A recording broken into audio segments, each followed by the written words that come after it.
Well, Ericsson has come out with its 5G report, and I'm joined by Mr. Jasmeet Sethi, the head of Ericsson's ConsumerLab. Thank you, Mr. Sethi, for joining us. First question to you: tell us briefly key highlights of the report. Clearly, 31 million is not a short number. Yeah. So I think the 31 million number comes from our assessment of purely looking at the consumer intention to kind of go ahead and buy 5G handsets. We believe that this is the overall market potential. Of course, we have to look at how much of this 31 million is actually converted by the end of the year.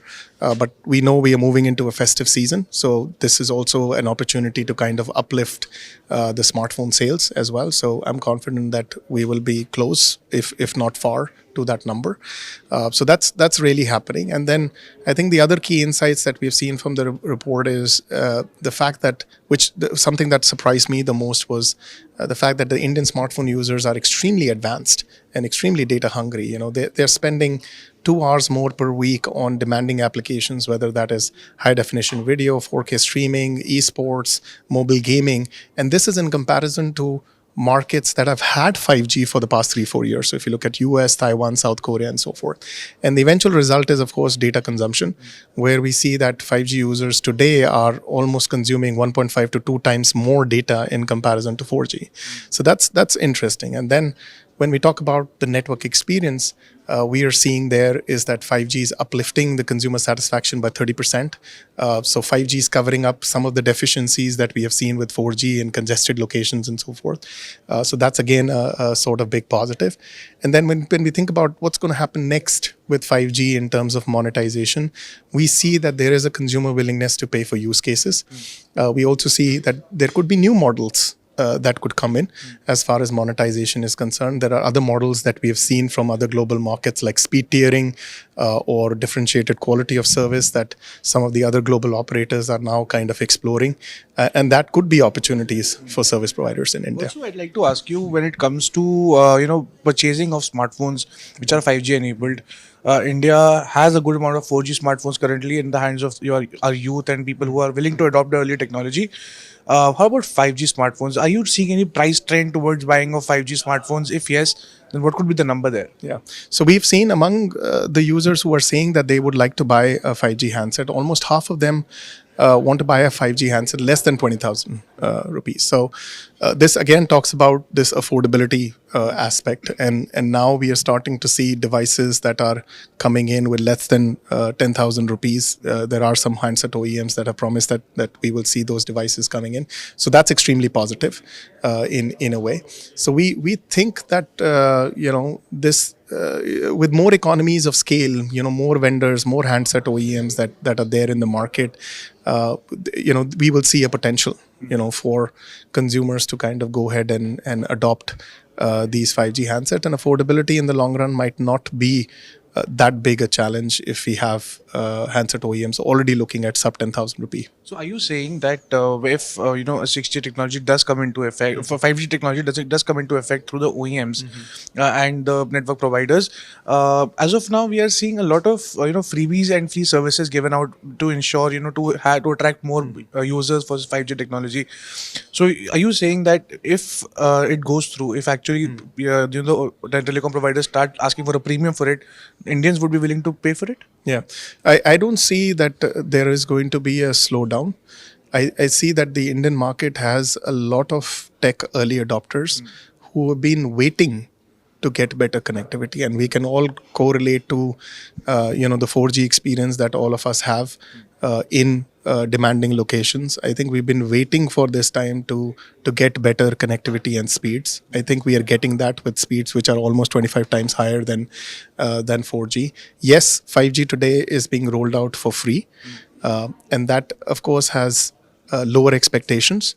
Once you start, having specific 5G plans and so forth, we expect that the expectations will increase, because as soon as you start paying a premium for something, you would demand the best performance. So that is going to be the next sort of challenge for the service providers, that the moment that they start thinking about monetization, they would also need to start thinking about performance, and uplifting performance as well, because there will be higher expectations versus getting something for free versus paying for something. That's what my next question would lead to, Mr. Sethi. That right now, expansion, coverage, and monetization are two barriers right now. We've spoken about the monetization part, but the coverage part is very critical in order to have a good adoption. So.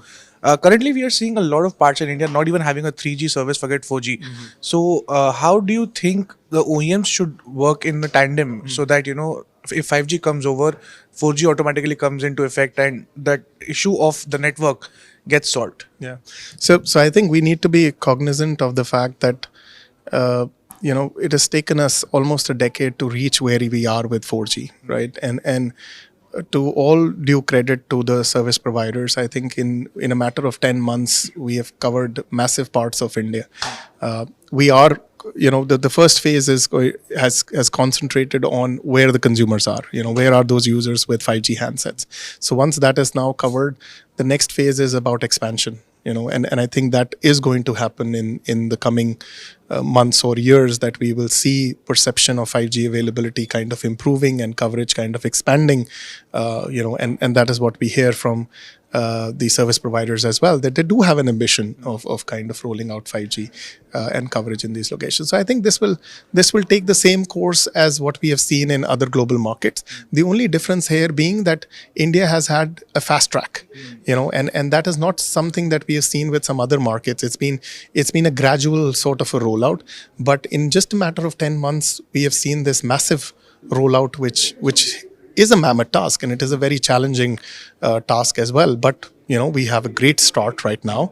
Now we need to just capitalize on that great start and think about both the elevation of performance and also covering up the coverage gaps. Also, is there something that you would like to inform and tell to the government that they should do in order to expedite and roll out the 5G network faster? Because the government has already started big discussions on 6G, which I'll come to in my next question. But anything the government should intervene on or probably do to the network providers so that something more smoother and faster can happen?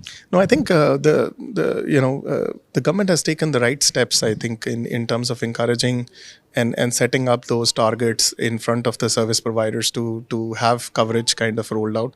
I think what more can be done is to foster more ecosystem collaboration, and that's where we already start seeing initiatives and labs, where academia and the private sector can kind of collaborate together. I think that's an area where more work, can be done, encouraging startups to start thinking about 5G and building localized sort of use cases. And if there is any incentive that could be offered in that area, that's going to go a long way. Sure. Also, how is Ericsson going towards 6G? When we have 6G in talks from the government side, what are you doing as one of the largest and the biggest technology providers?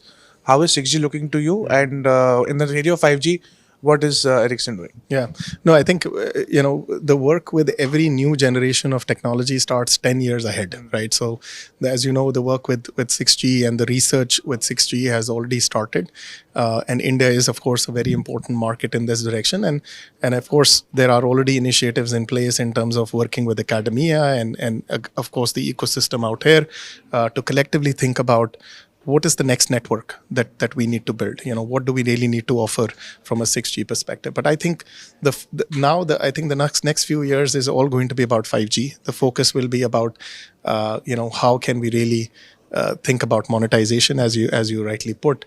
Once the network build out is done, the gears are going to shift. And then we will have to think about the use cases and the monetization.